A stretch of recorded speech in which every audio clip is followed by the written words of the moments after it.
Welcome, everyone. I'm going to begin with the blessing for conducting community business. Baruch atah Adonai Eloheinu ruach haolam asher kidshanu b'mitzvotav v'tzivanu la'asok b'tzorchei tzibur. Blessed are you, Adonai, source of life, who makes us holy through your mitzvot and who commands us to engage in community business. Welcome, welcome, welcome. It is extraordinary to be here with all of you today. More than 850 people have registered for this convening, representing more than 80 Reconstructionist communities.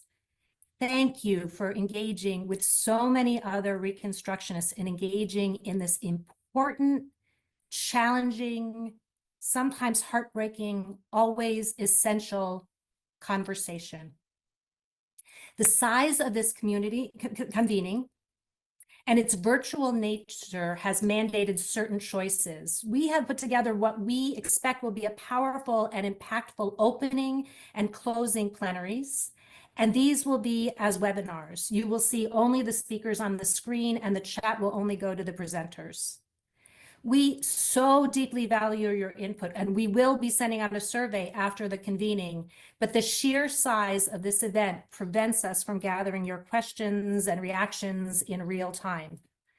The middle part of the convening will be workshops you will be able to choose and interact in, either with the conveners or with each other, depending on how they are structured.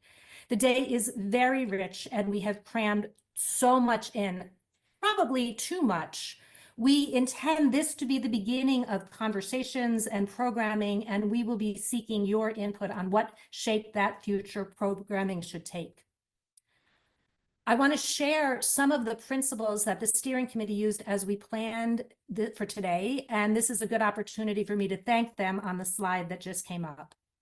And I also want to thank in advance all the panelists, all the workshop presenters, and express the steering committee's appreciation for your agreeing to participate so forthrightly in this public space. We saw a need for this convening out of the recognition that there's a wide range of views across the Reconstructionist movement around Israel and Palestine, and about all that has happened in the aftermath of the terrible attacks of October 7th. In Israel, in Gaza, in the West Bank, in Lebanon, now in Syria, and in America, in Canada, in Europe and Australia, on college campuses, in city streets. And even as there are folks here from across the spectrum of opinions, the steering committee also believes, based on myriad conversations, that the vast majority of Reconstructionists share many values and commitments. And this convening is designed to acknowledge our differences, to learn respectfully from each other about them, and more than anything, to highlight all that we do share. Your responses to our survey questions confirmed our thinking. More than anything, we saw love and deep concern and pain. As the very long title of this convening suggests, the steering committee struggled with what to call this gathering. And once we started to sort through your answers to the question, what does Israel mean to you? We realized we could have called today, it's complicated. That is the word that so many of you used over and over and over. And in the brief amount of space we gave you, you unpacked for us some of these complications and the sense of isolation that they so often create. We will share some of your responses in an opening video. And over the course of today, we hope to reflect on those complications, to mitigate some of that isolation, and possibly, just possibly, to provide a framework and some conceptual language to move forward. We very much hope that you will approach this convening with curiosity and openness, which are hallmarks of a Reconstructionist approach. Today is designed to begin to explore the depth and the breadth of a Reconstructionist engagement with Israel and to dive into differences within the framework of all that we share.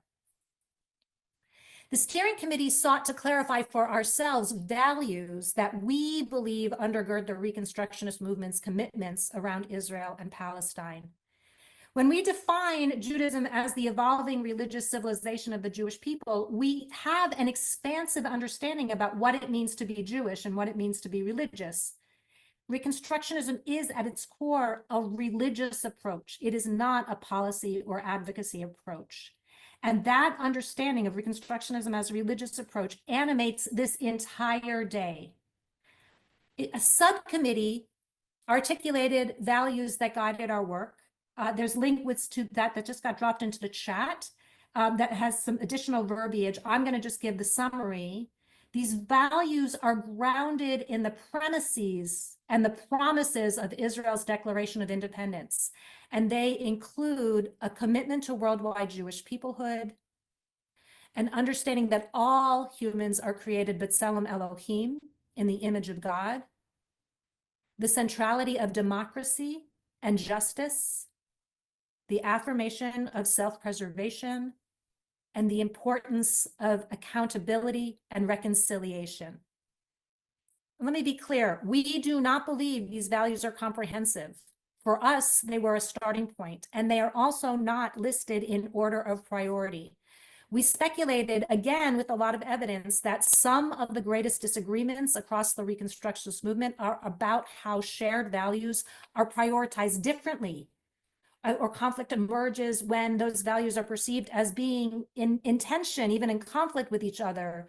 For example, when peoplehood is prioritized over justice or justice over peoplehood.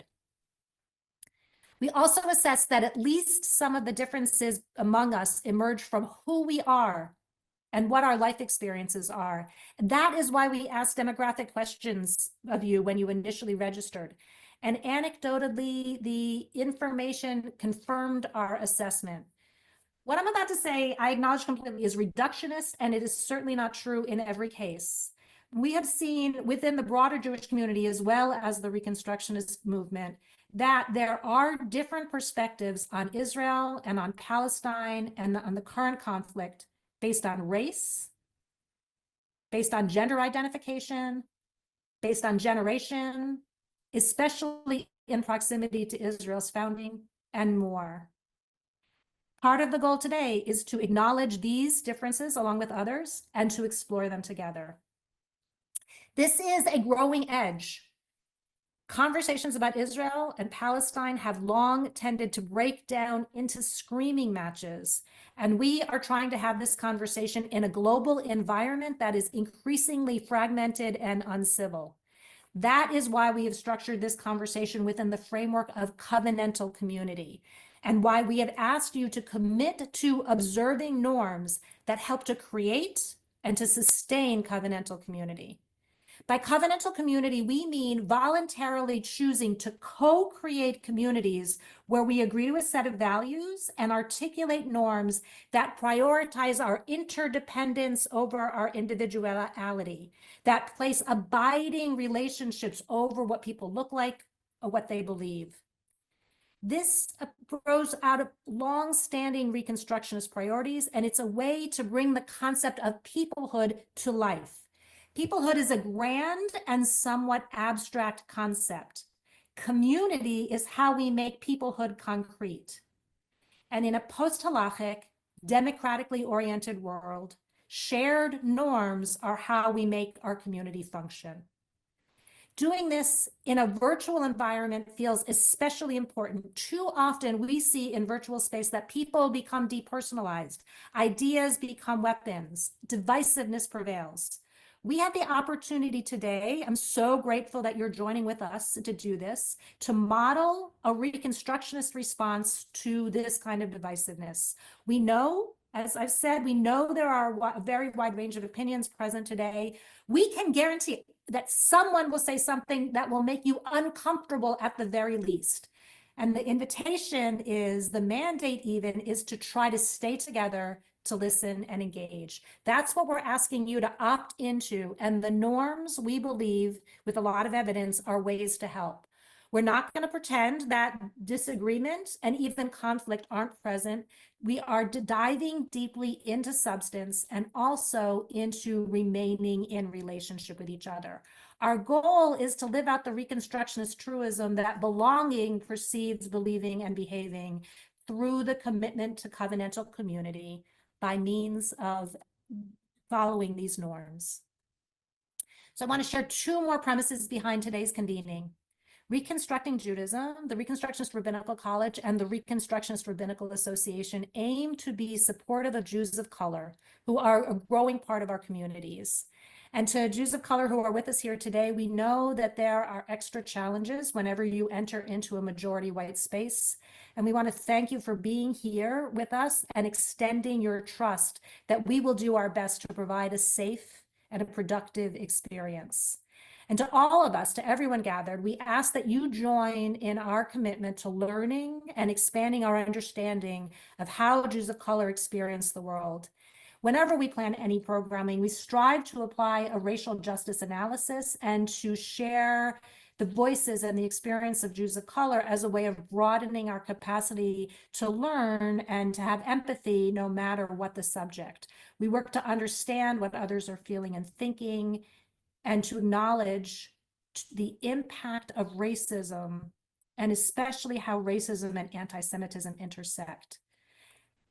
To be really forthright, conversations about Israel and Palestine have been especially fraught for many, not all, but many Jews of color in general, and all the more so since October 7th. And we hope that one thing that will come out of today is to shine some light on that complex reality.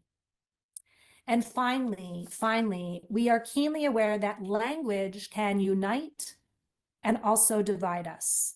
You may have noted that the framing and the schedule of today's title do not use these terms that we understand to be a binary of Zionism versus anti-Zionism. The steering committee was in agreement that we do not think there is a consensus about what those words really mean, especially in the current context. And in this polarized landscape, we have found that these designations do not adequately or consistently communicate the ideas and viewpoints that they purport to represent.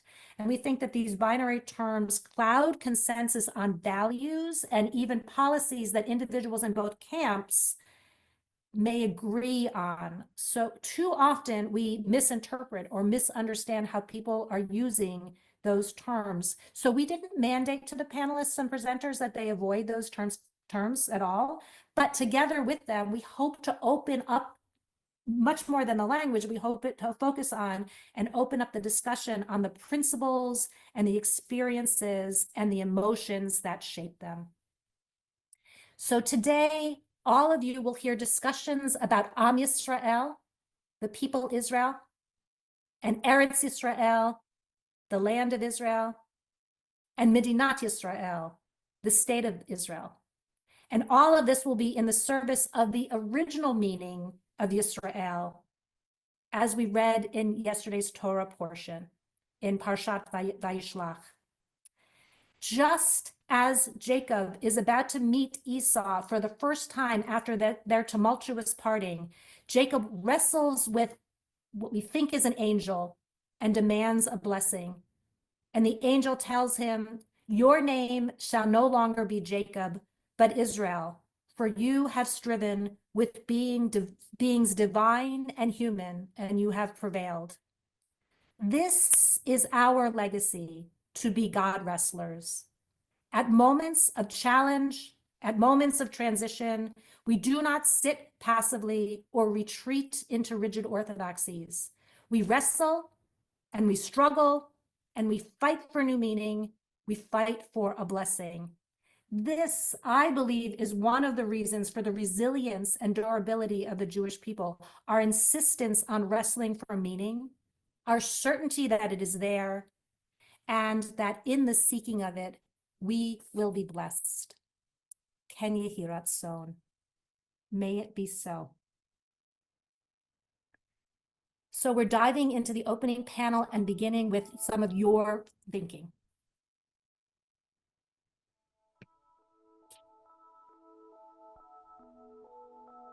What does Israel mean to me? What day is it? It's complicated. It's the Jewish homeland. I am old enough to remember World War II, and I have connection with survivors. As a Jewish person that wasn't raised in a Jewish household and is very recently getting reconnected to my Jewish heritage, Israel does not mean as much to me as most other Jewish people. What does Israel mean to me? It's the spiritual homeland of the Jewish people. Refuge and resilience. A last resort that will take me and mine in without question if things get too rough elsewhere. A necessity in a world that forgets from one generation to the next, or ceases to care about the consequences of virulent anti-Semitism. The history of Israel is powerful for me, but I am opposed to the state as it is currently configured. A theocracy cannot be democratic. Israel is the former, so it cannot be the latter. Israel is an ethno-national state that by definition cannot treat Palestinians as equal inhabitants of the land they share. As such, Israel has failed to live up to Jewish values of providing justice and peace for all its inhabitants.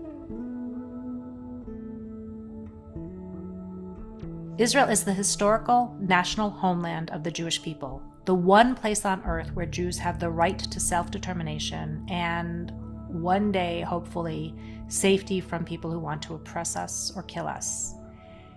Israel is also an educational, linguistic, artistic, intellectual, and spiritual wellspring for the Jewish people. What does Israel mean to me? Oh boy, that is complicated.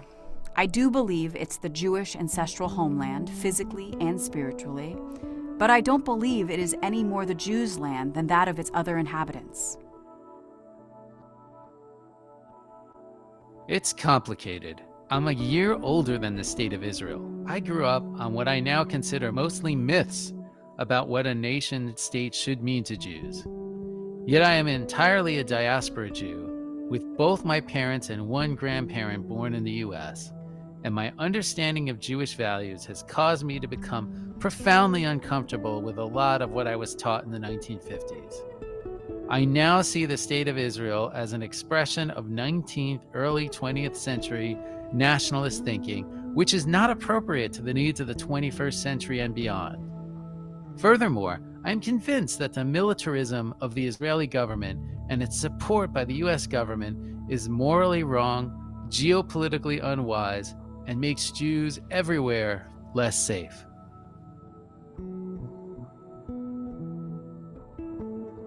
I am connected to the people of Israel, Am Yisrael, and the land of Israel, Eretz Yisrael. The state of Israel, Medinat Yisrael, has no intrinsic value for me. Israel has always carried a special place in my heart and my mind. I lost many relatives during the Holocaust, and I believe that the creation of Israel brought hope to our people at a time of despair. It is a place where Jewish culture and ingenuity can flourish.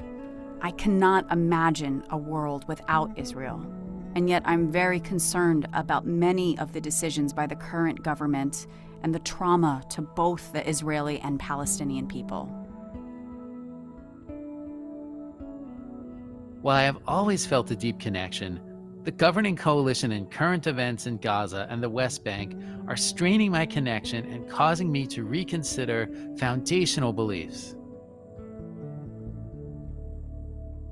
What does Israel mean to me? It's a place of joy and pain. What does Israel mean to me? The people who wrestle with God.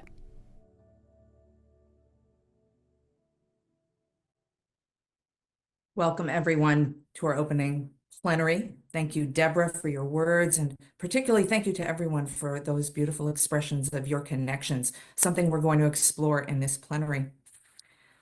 I want to note that it has been over 50 years since the first rabbi graduated from the Reconstructionist Rabbinical College. And it's now over 70 years since the founding of the Reconstructionist movement. And in that time, not surprisingly, the Jewish world has changed.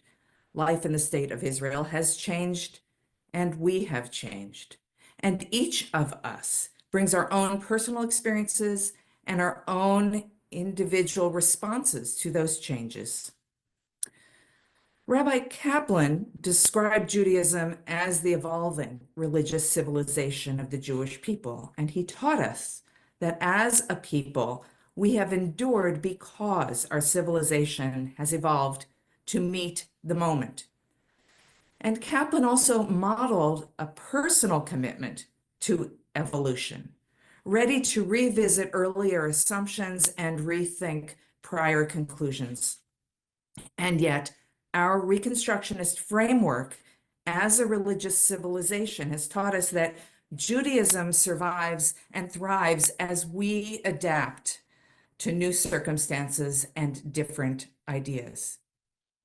We all know that we live in a time of deep divisions and increased isolation.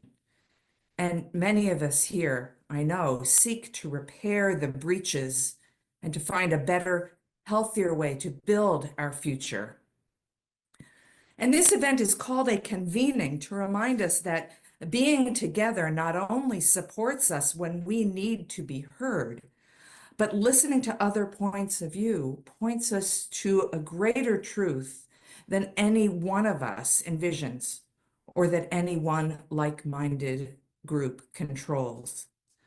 So I invite everyone here to consider yourself like Hillel and Shammai, the great rabbis who remained in conversation despite principal differences and recognized that truth was a destination, not a position. In this amazing remote session today, we have the opportunity to hear others in this movement, many of whom did agree with our positions. And we also have the opportunity to hear something new, to hear something from someone we haven't heard before, and perhaps to pay attention and listen for something that you didn't expect to hear. In our opening plenary, we have 4 esteemed leaders of the Reconstructionist movement, all graduates of the Reconstructionist Rabbinical College, who will share their reflections on the values and commitments that drive their concern for Israel, for the Jewish people, and for our responsibility as Jews to the human needs of others. They are not proposing solutions to the conflict or policies for the movement. As Deborah said, as an evolving religious civilization, we focus on the underlying and essential values and teachings that point us toward shared understandings, even when we don't agree on solutions. So I'm going to introduce our 4 panelists, and you can read a full bio of each of them on the website, and this is in order of the first question that I'm going to be asking.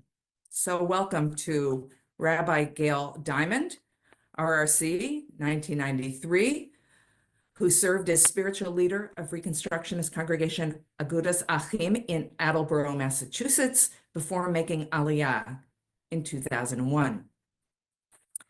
Welcome to Rabbi Sandra Lawson, RRC 2018, Director of Racial Diversity, Equity, and Inclusion at Reconstructing Judaism. Prior to joining Reconstructing Judaism, Rabbi Lawson served as the Associate Chaplain for Jewish Life and the Senior Jewish Educator at Hillel at Elon University in North Carolina. Welcome to Rabbi Sarah Brammer-Schley, RRC 2022. Since graduation, she has served as the Rabbi and Associate Chaplain at Grinnell College. And fourth, we welcome Rabbi Elliot Tepperman, RRC 2002, who since graduation has served as the spiritual leader of B'nai Keshet in Montclair, New Jersey. I'm going to begin with one question, and Rabbi Gail Diamond will lead off answering For each of you, think about a moment or experience that captures your relationship with Israel. Please share whether it was from the breadth of your life or through your experience in Jewish leadership. What about this moment or experience stands out? What motivates you to care and to be involved in this work? Gail?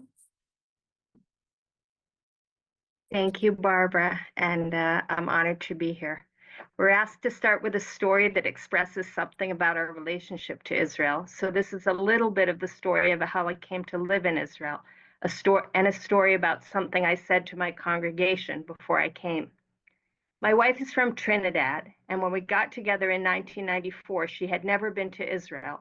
And I thought that whatever dream I had had of moving to Israel would end with our marriage in 1996.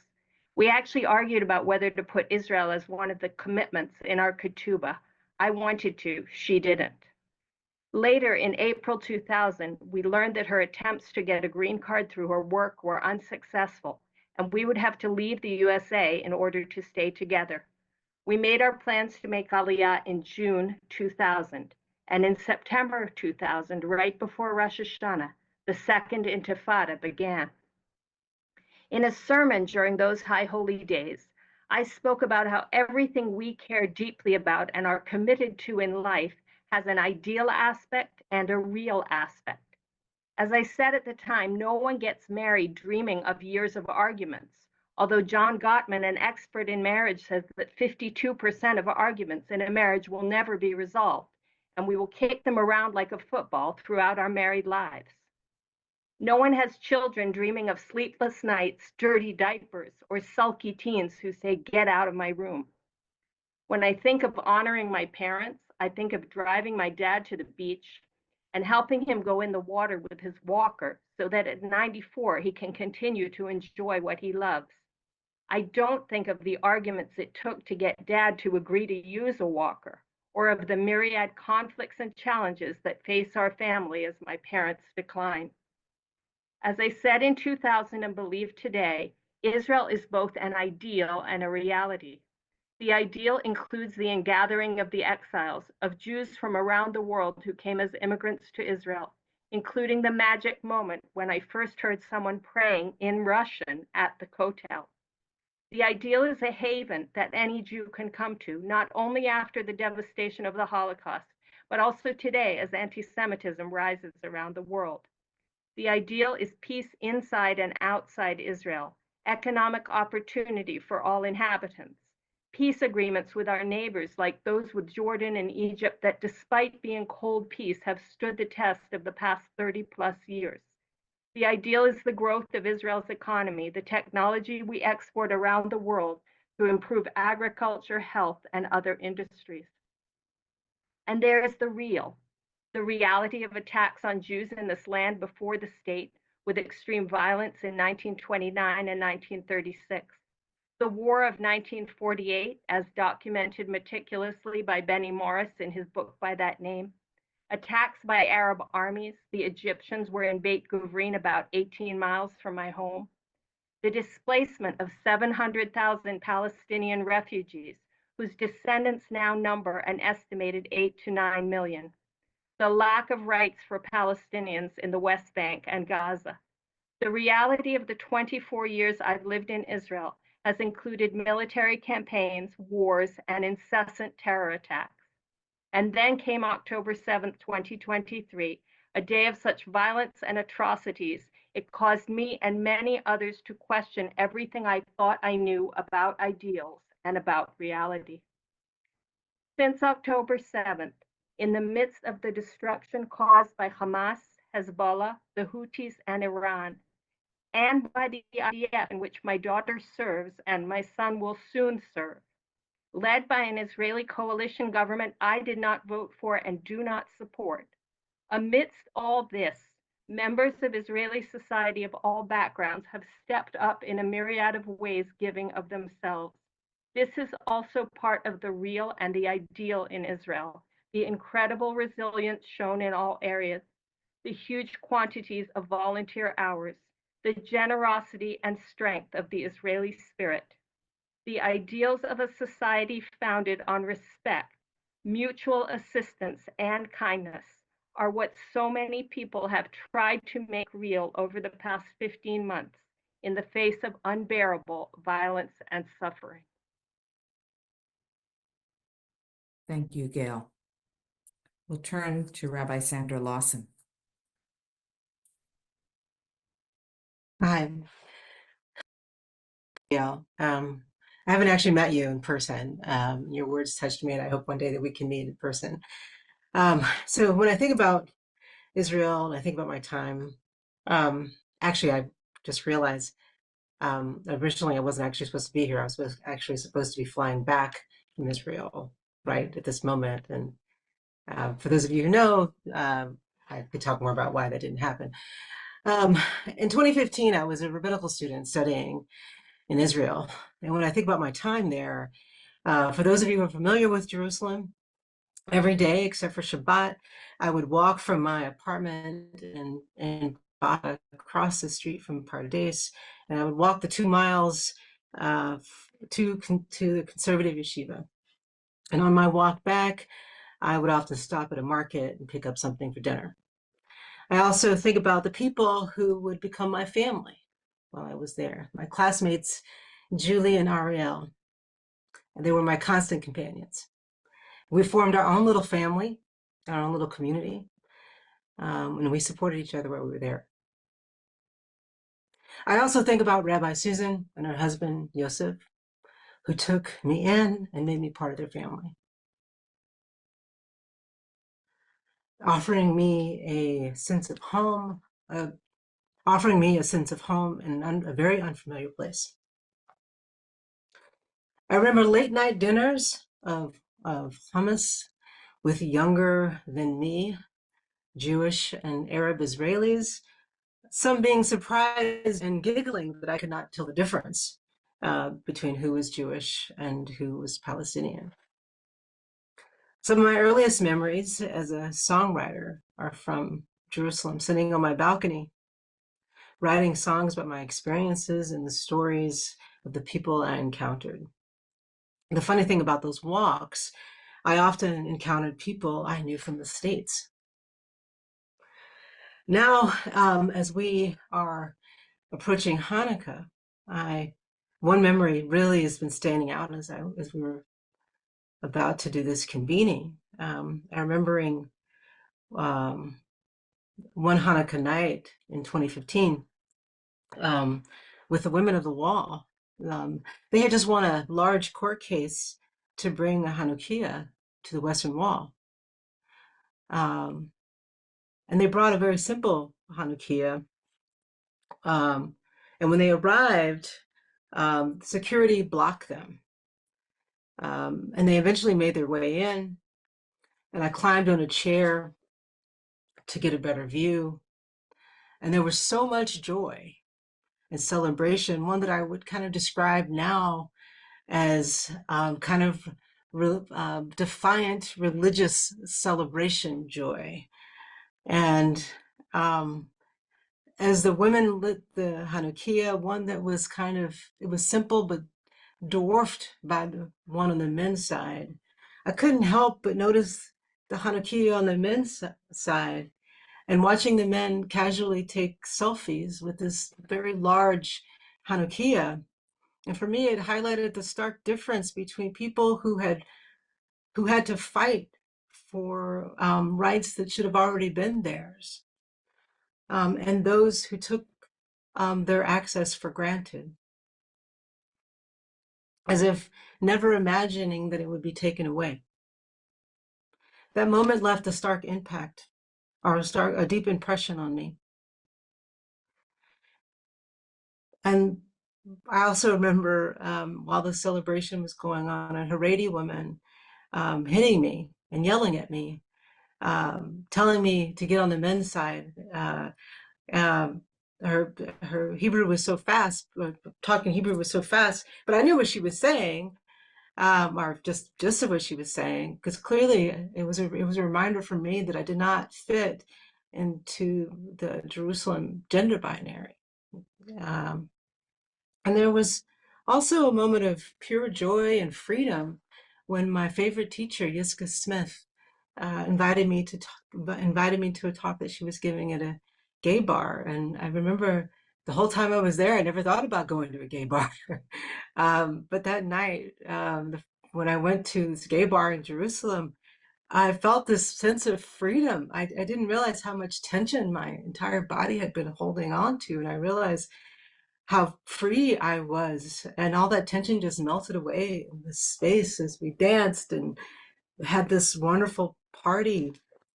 And for me, lastly, I'll say when I think about my time in Israel, and I think about Israel, it's a place where contradictions can live side by side, where joy and tension coexist, and where the fight for equality and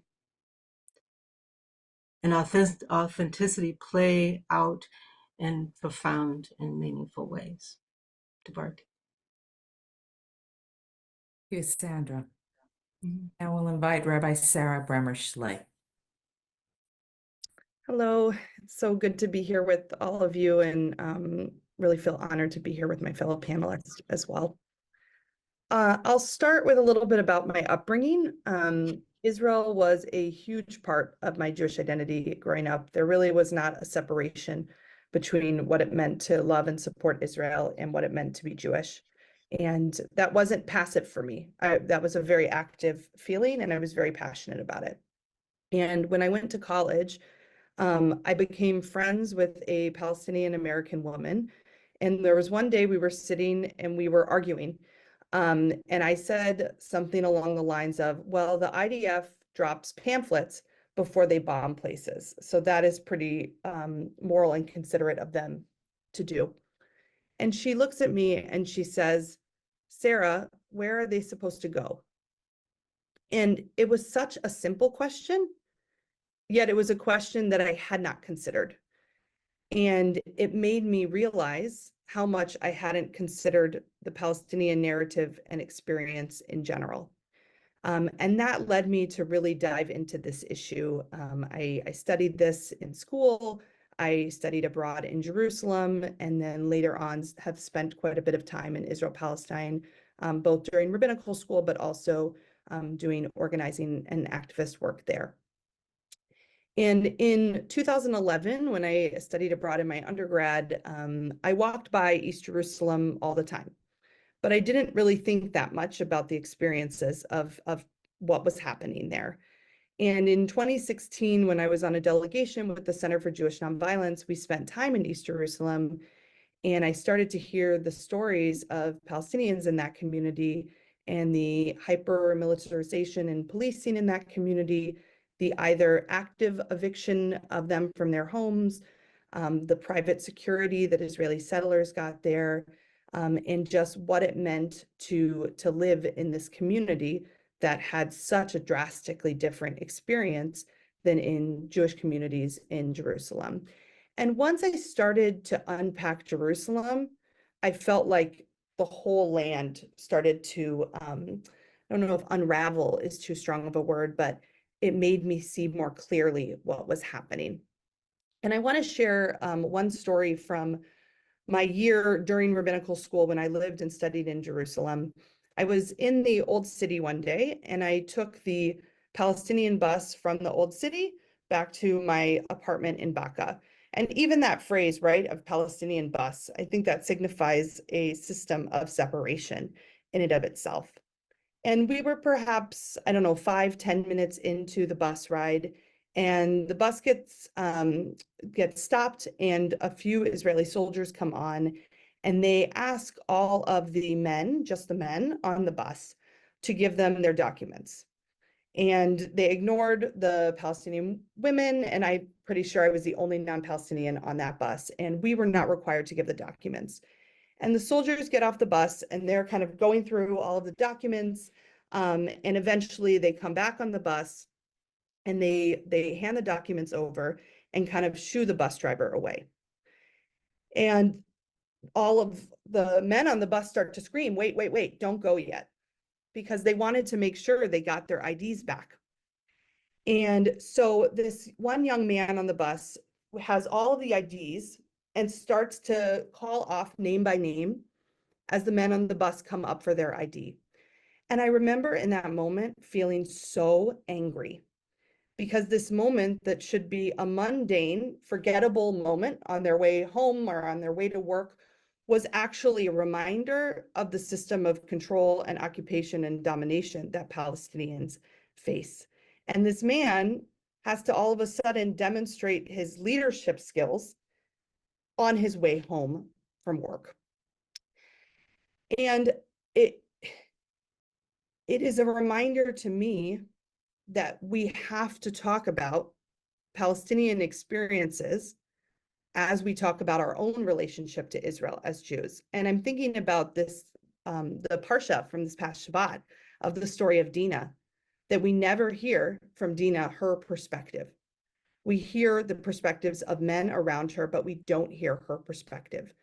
And so I think for me, so much of my story around Israel is what does it mean to not see Palestinians' narratives and experiences as an inconvenience or a nuisance to us, but to actually see that as a core part of our relationship with Israel-Palestine as well.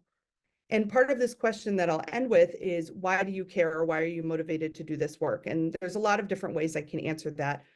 But one thing I'm thinking about today is that I really care about honesty. Honesty is really, really important to me. And I think as a rabbi, part of my job is sitting with people to be more honest about what is happening in their lives, whether that's sitting with someone whose family is facing a terrible diagnosis, sitting with someone who is asking really difficult questions about their relationship with the divine. And I think it also needs to be us sitting with, honestly, what is happening in Israel-Palestine, and how do we approach this issue in a way that broadens perspectives and broadens experiences and really takes in everyone who is impacted by this. And I think for the Jewish community, that especially means thinking about what has Israel meant for Palestinians as well. Thank you. Thank you, Sarah. And finally, for this first question, Rabbi Elliot Tepperman. I'm really moved by the other people on the panel. I want to just say thank you. The most important day that I can think of in shaping how I think about and teach about and lead about Israel in recent days was actually a pretty recent one in my experience of Israel. It was this past May. I went on a trip with Trua and J Street rabbis. And on one day, we both visited the Moshav of Netiv HaSara, which had been terribly damaged by October 7th, and a Bedouin village that had been under constant attack since October 7th, the village of Susia. When we got to Susia, we had to walk a very long way because the main road to the village had been completely blockaded by settlers, so that the inhabitants of the village could neither drive in nor drive out. We were greeted by a very lovely host there, who, of course, gave us tea. And he told the story of a moment when he was just 15 years old, about 20-ish years ago, when there had been a killing of a settler nearby his village, and that he, along with many of the young people in his village, had been rounded up and held overnight as a prisoner by the Israeli Defense Forces. And he had been held with his hands tied behind his back and forced to lay on the ground with his face in the dirt. And if he turned his face from one side or the other to try and breathe, he said he would be kicked. And he recounted how after hours and hours of being held, he was finally released late in the next day. He had to walk home, and that when he arrived home, he realized that his home had actually been destroyed, had been demolished.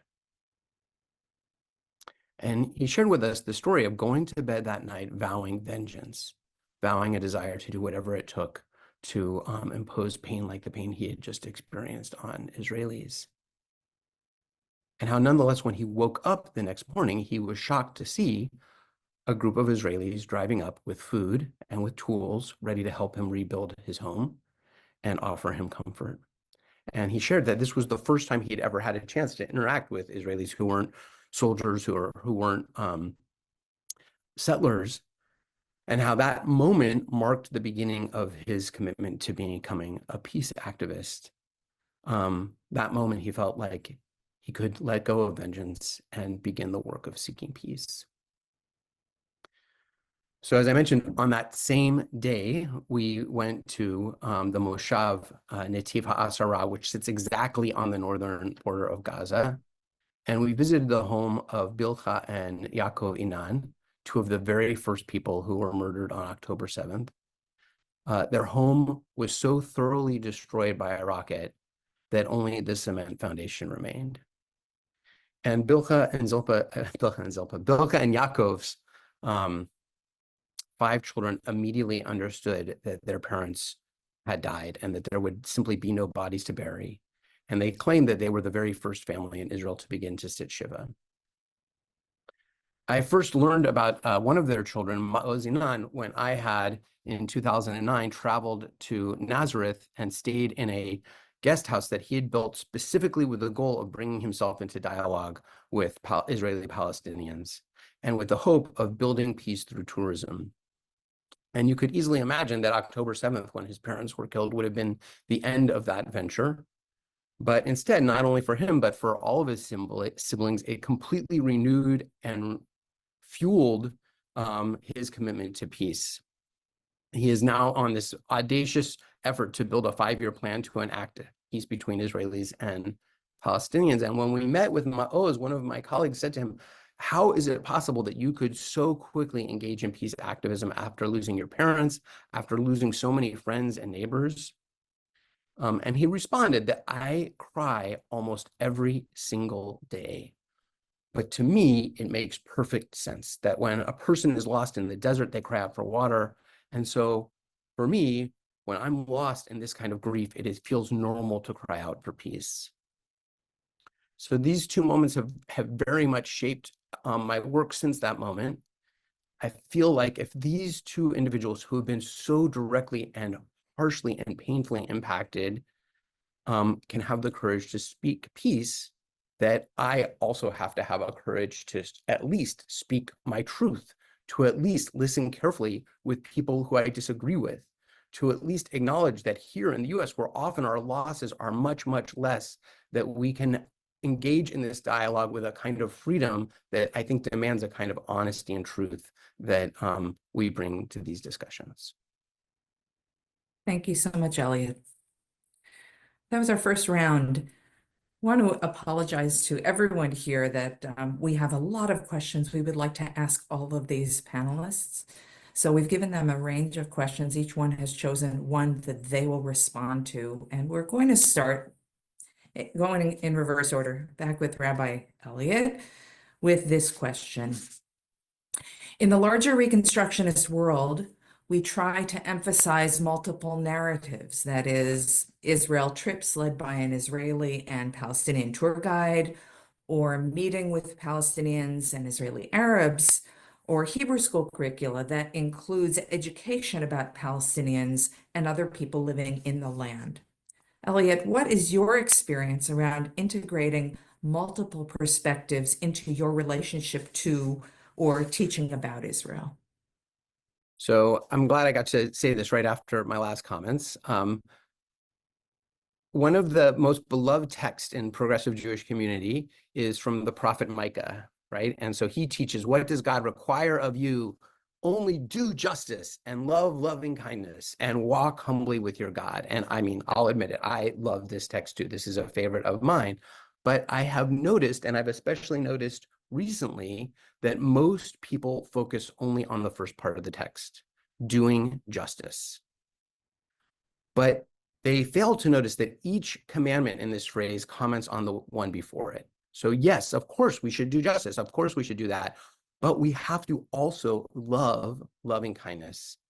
And we have to approach both justice and loving kindness with a kind of spiritual humility. And I think this text is telling us, and all the more so in our communities, to disproportionately love each other, to disproportionately treat each other with chesed. I think that we have to stop believing that just because our cause is just, or it feels urgent or righteous, that we can cause harm, and we can express the way we think, what we think is true, in a way that will cause others harm.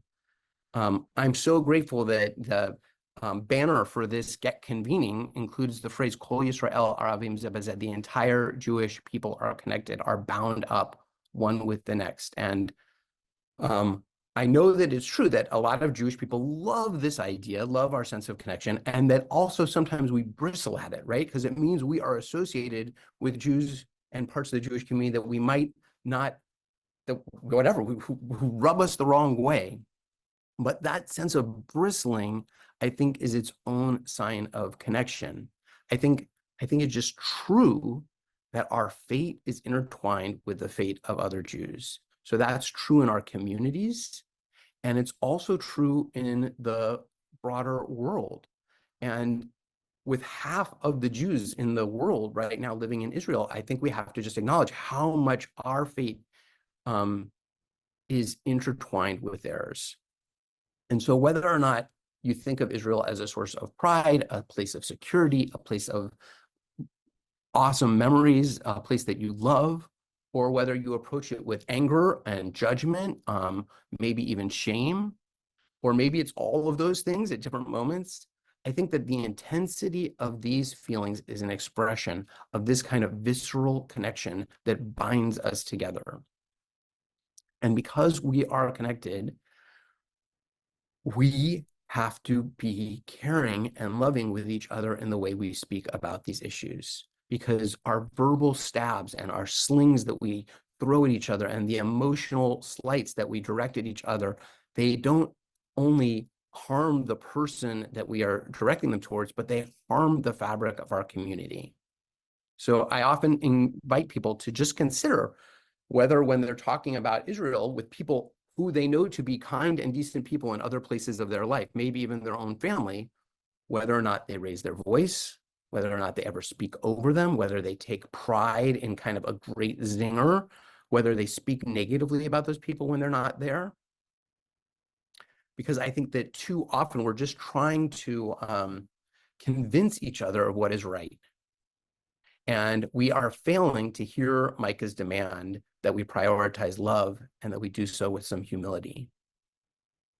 So I'll leave it at that. Thank you so much, Elliot.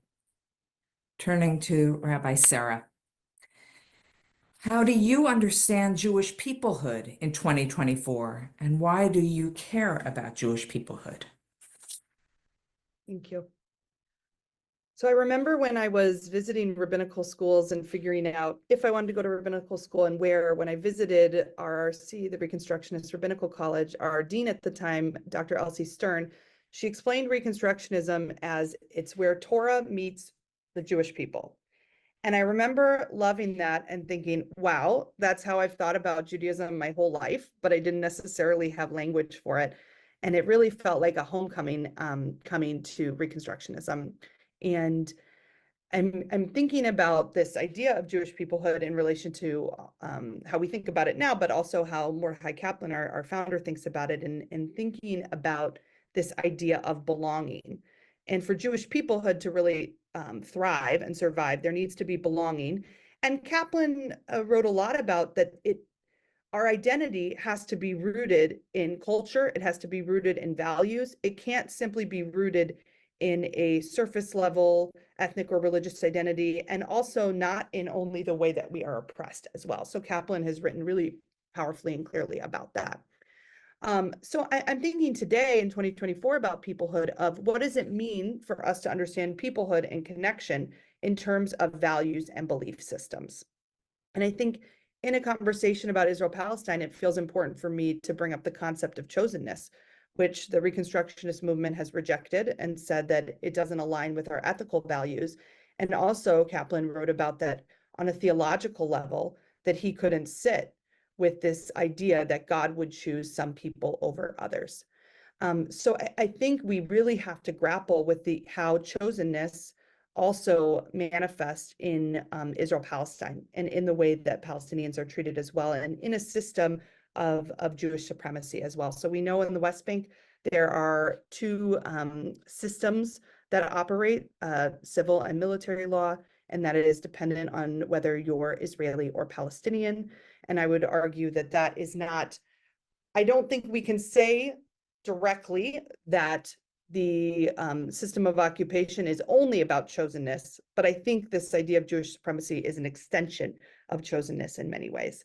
And I want to share with you all a question that I've really been sitting with and struggling with, honestly, which is how can we have peoplehood without tribalism? And can we do that? What does it look like for us to have peoplehood and not have that from a tribalistic viewpoint?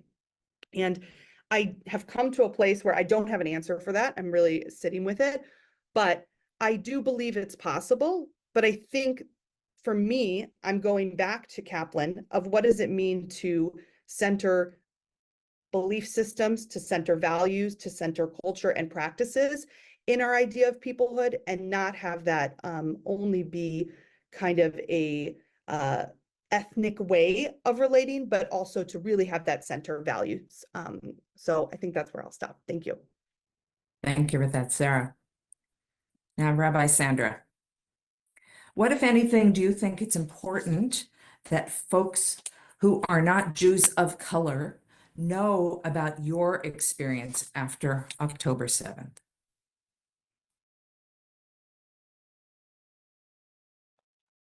Thank you, Barbara. There's a lot to unpack here, and there's just no way that I can capture it in just a few moments. And I just want to be clear about that. So how I move through the world as a rabbi, other than my wonderful job here, is I also exist as a rabbi on social media platforms.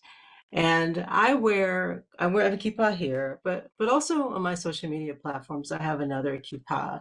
And that kippah for me is the title Rabbi Sandra. So what that means is on every single platform that I have, every single platform I have, it says Rabbi Sandra. And that is for me a kippah. It sort of, it keeps me out of trouble, make sure that I, don't say anything stupid and I don't get into arguments with people.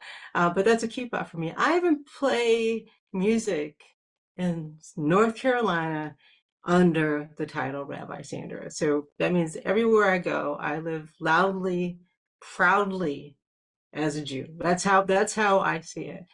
I have devoted my most of my entire adult professional life in some capacity working for the Jewish community. Yet, since October 7th, I have experienced moments where in many of these spaces where members of the Jewish community have dismissed my words or questioned my Jewishness or tried to teach me what it means to be Jewish. Some have demanded that I take specific stands on issues that I may choose not to address publicly, as if my silence or my perspective somehow invalidates my Jewish identity. My Jewish identity. Now, notice I didn't say invalidates my rabbi, my title rabbi. Being visibly Black adds another layer to those challenges. There are people in our community who seem so eager to invalidate my Jewishness based on assumptions that they make about what they think I believe or where they think I stand on complex issues related to the state of Israel without ever engaging with me directly. And to sum this up, I'll just tell you a very short story. I work for Reconstructing Judaism, and I have a national position, and I I'm trying very hard to do more work locally, volunteering locally in my Jewish community here. And that's been an interesting challenge. I have a really good friend here who works in the Jewish community. And I had coffee with her and I said, hey, what can I do to volunteer? I have this national profile. And she said to me privately, I'm really trying to get you in X space. I'm not going to say what it is because I don't know who's on this call. But they don't like your perspective on Israel. And I said to her, what is it? Like, tell me what my perspective is on Israel. And she's like, I don't know. Like, she's like, she couldn't get a direct answer. And I'm saying this, we can laugh about it, but there are people out there that are actively preventing me from doing the things that I want to do in the world based on their own assumptions.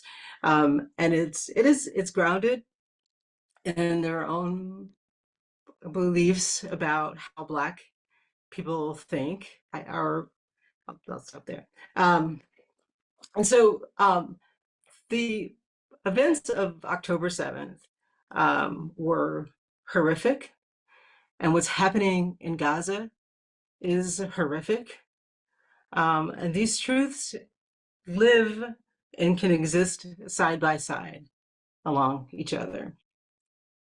And rather than being given the space for me to process and grieve in my own way, I have felt an additional burden to explain Black people to many Jews who still hold on to a connection of Black and Jewish relationships from the 1960s, even though they themselves don't actually have relationships with Black people today. So, to party. Sandra. Our final question is to Rabbi Gail. Gail, what would you like the North American Jewish community to better understand about contemporary Israel? What purpose would this sharper understanding serve? And what types of learning and engagement opportunities might foster this understanding? Thank you, Barbara. I just want to say, Barbara, you had promised to say how little time we all have for these questions. So I want to say this is a big question to address, and I'm addressing it from a different angle maybe than anybody else has spoken and what you might expect. More than a decade ago, my friend Nachum Binder studied conflict resolution at Hebrew University, and his professor, Raymond Cohen, was fond of saying, where you sit is what you think. I live in Tzor Hadassah, a small town inside but right on the green line that was the Jordanian border from 1949 to 1967. We're in the hills to the southwest of Jerusalem, near the site of a ruin called Horvat Geres. Ritual baths found at the site identify it as a Jewish village, perhaps Gerasa from the Second Temple period, captured by the Romans during the Great Revolt, and where, according to Josephus, 1,000 young men were killed. Our town sits on land that belonged before 1948 to the village of Ras Abu Ammar, a few kilometers to the north, which was conquered by the Israeli army in the 6th month of the War of Independence in October 1948, in a campaign known as Operation Hahar, in which the Arab residents of this area fled or were pushed east to areas that the Jordanian army was successful in retaining. Since this past December, there have been 4 occasions when ballistic missiles fired at central Israel from Yemen have been shot down, and shrapnel has landed in our town with no siren warning. There were thankfully no injuries, although large pieces of shrapnel landed twice in public playgrounds and once on a highway. In addition to missiles from Gaza shot at us in the first days of the war, including during the funeral of our friend, a soldier killed on October 7th, We have also been threatened on the 2 occasions when Iran shot missiles at Israel, one of which was during the 1-year memorial gathering for this same soldier, Yanai Kaminka Zal. We have been lucky. Our experience has been vastly different from our friends in the north and south, and even in the center of the country, who have faced many more aerial attacks. Similarly, my experience as the mother of a soldier who sits at a desk has been vastly different from that of my friends whose sons, daughters, and husbands have been in combat, and some have been killed. What I want North American Jews to know about contemporary Israel is that this conflict spans the region. We have been attacked since October 7th by Hamas, Hezbollah, Islamic Jihad, Houthis in Yemen, and the Islamic Republic of Iran. We are at the center of a region that has been in turmoil of one kind or another for my whole life, and indeed for many centuries. I first heard the talk that drew my attention to this reality in 1984, when I was spending the year in Israel on a program called Shirut La'am. Our speaker drew concentric circles on the board to represent the conflicts surrounding Israel. One of the circles at the time was the Iran-Iraq war that lasted from 1980 to 1988. His point then, and my point now, is that we must view Israel through a wide lens of time and space. So many discussions I see frame the current war in terms of Israelis and Palestinians in Gaza and the West Bank, not taking note of the much wider context that surrounds this conflict, including the influence of Islamism on the region and the world. For the first 14 years I lived in Israel, I thoroughly studied the Bible and then the Apocrypha and Pseudepigrapha. I learned that the regions under conflict today, specifically Gaza and the Golan, were areas of conflict during the reign of the Hasmoneans, the Maccabees who we talk about at Hanukkah, as well as during other periods.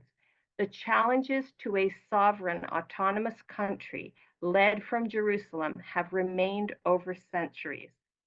I further learned from Dr. Aaron Rock Singer on the very site where it happened and from other sources that not only the Israelites, the Judeans, and modern Israelis have fought with others over this land. In the north of Israel near Ein Harod is the battlefield of Ein Jalut, where in 1260 the Mongols suffered their first defeat at the hands of the Mamluks. Nearby are the Horns of Hattin, where in 1187 Saladin and his forces were victorious over the Crusaders. If I could encourage North American Jews to do anything, it would be to take this wide view, to learn the map, and to stop trying to apply the conflicts, challenges, and ideologies of North America in the 21st century to the conflicts and challenges faced by Israel and this region. My daughter, who was born here 21 years ago and is now completing her military service, knows more about Israeli society than I do. After 24 years, I admit I know very little. And after October 7th, 2023, I think every Jew and every person needs to question what we think we know, to do a real cheshbon nefesh, letting go of our old ideas and trying to understand the present moment. So I encourage you to have the patience to listen to people who live here, all kinds of people, and to learn their views and outlooks.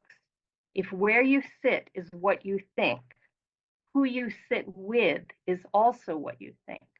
So sit with a lot of different people and be open to a lot of different perspectives, as manifold as the many diverse inhabitants and others who love this land. Gail, thank you. Sarah, Sandra, Elliot, first of all, given the time constraints, to take deep thoughts and put them into such brief moments, you have really crafted your responses rabbinically with teaching and with tremendous passion and heart. I heard through all of you the values that we put in the link we put in the chat earlier, and I encourage everyone on this call, can't imagine not being moved by every single person on this panel to please take a look at those values and let's rethink, what does it mean for us to hold each other? And I'll say one other thing before we move on. One of the things that I kept hearing was broadening our perspectives and being able to listen. And the other was an embrace of dualities, of joy and pain, and of truth and peace, and of the complexities and the contradictions of this land of Israel. And I want to end with this notion that as Reconstructionists, many of us turn to our Siddur at the end of Kaddish, and we pray for two things. We pray for peace, Aleinu ve'al kol Yisrael, for us and for all those whose lives we are intertwined with as Jews, ve'al kol yoshvei tevel, and peace for all. That is a hard contradiction for us to hold, and yet we aspire to that with all our being. And I thank you all for clarifying that for us.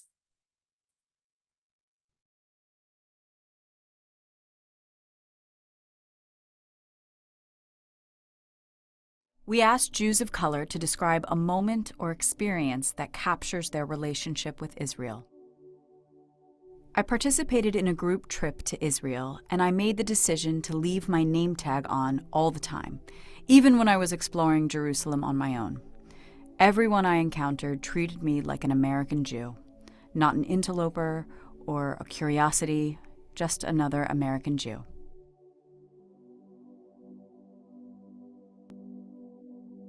But my first time solo, there was no moment that I felt like a visitor, but instead it felt like a return.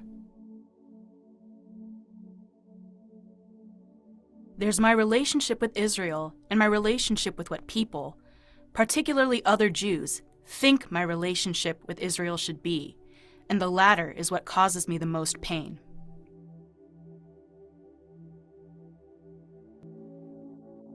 Why we do or don't support Israel based on our personal experiences of the nation.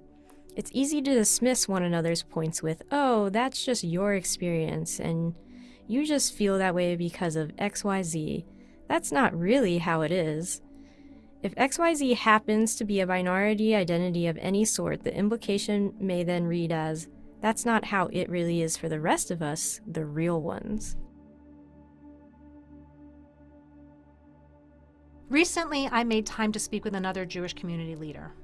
I found myself asked to answer for a group of people I had not intended to represent, and solely about their views about Israel and Palestine, with only a single question thrown in about my own feelings about the state of Israel. I wasn't around other Jews in the aftermath of the Tree of Life shooting, and I felt so isolated in my grief. I was around other Jews in the aftermath of October 7th, and somehow that was more isolating, because of the new intensity with which people policed Jewish authenticity, because it never felt less okay to be different, because of how open people were about which Jews matter and which people matter, because white people suddenly got a taste of vulnerability and it was treated like an emergency, when Black people and trans people and others live with that vulnerability all the time, because of the way people acted like there was competition between fighting racism and fighting anti-Semitism, and like anti-Semitism was so much worse than racism.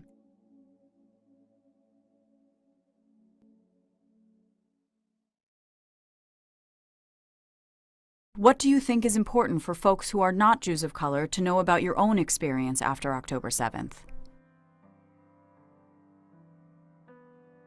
I would like the North American Jewish community to recognize that different Jews have lived through different histories and experienced contemporary society differently. Talking about relating to Israel is the area in which people are most insistent that there is only one legitimate way to be Jewish and to feel as a Jew.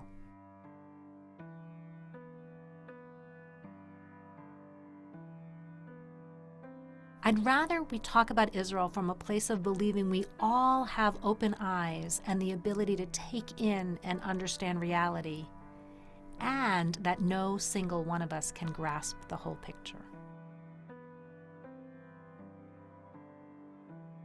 The Jewish people must move to embrace loudly that we are a multiracial people.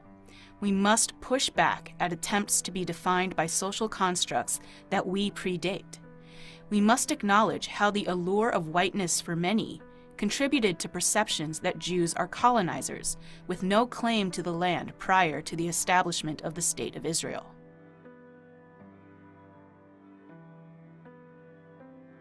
Many people apply US-based frames to their understanding of this historical conflict. It's easy for individuals to see this as comparable to the experience Black Americans and indigenous communities have suffered through. But that frame erases the vastness and full history of the Jewish people. It also suggests that I, as a JOC, have become part of the oppressors.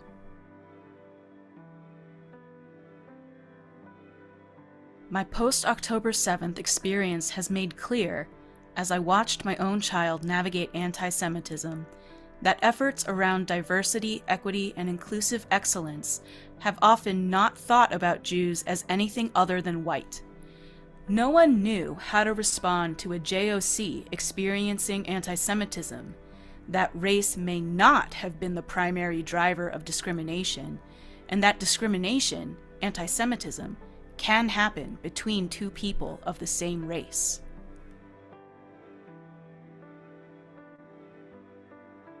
Speaking as a North American Jew broadly, not as a Jew of color, many of us are as torn or more torn by divisions in our home communities than by the devastation in Israel, Gaza, and the Middle East. That's okay. For most of us, this is home. This convening is a good opportunity to learn about different opinions and to practice hearing them, reminding ourselves that we are safe, and truly working to understand the perspectives that bring them forward, to accept that, even if they go against the facts that we know and hold to, those different opinions are based in facts of their own, to accept that they have merit.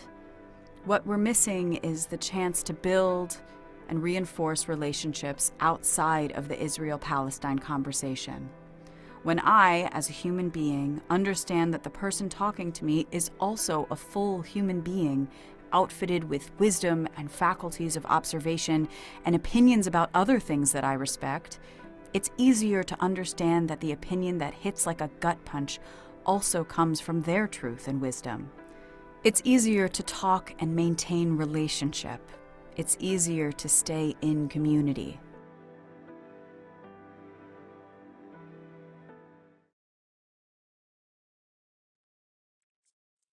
Hi. As you've seen from this video, for Black, Brown, and other Jews of color, navigating relationships with Israel and the Jewish community often comes with additional layers, and that many in the broader Jewish community may not fully consider. Too often, these experiences are overlooked and their voices unheard and their stories untold, leaving significant gap in our collective understanding of what it means to be Jewish today. The voices you've just heard are from members of our communities and reflect moments of joy, complexity, pain, and resilience. And they reveal how race, identity, and community intersect in deeply personal and meaningful ways, reminding us that these perspectives are an essential part of our collective story. This video challenges us to embrace complexity, hold space for multiple truths, and engage in conversation that honor the full diversity of our people. And so as we move forward, let's commit to listening, learning, and reflecting on how we build a Jewish community that fully reflects the beauty and challenges of our shared experience. Thank you.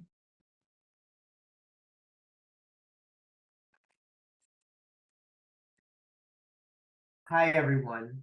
I'm Justin Rosen-Smolin, Vice President for Thriving Communities and Partnerships here at Reconstructing Judaism. What a powerful first half of our gathering. Thank you, Rabbi Gail Diamond, Rabbi Sarah Brammer-Schley, Rabbi Elliot Tepperman, and Rabbi Sandra Lawson for sharing your wisdom so generously with us. And thank you to the Jews of color across the movement who shared their words and experiences so bravely.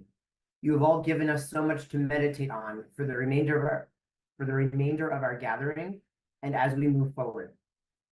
But before you go, please take a look at these questions we've offered to help you reflect on what you've experienced so far in our time together. Thank you again for being with us. We hope you enjoy this next program block.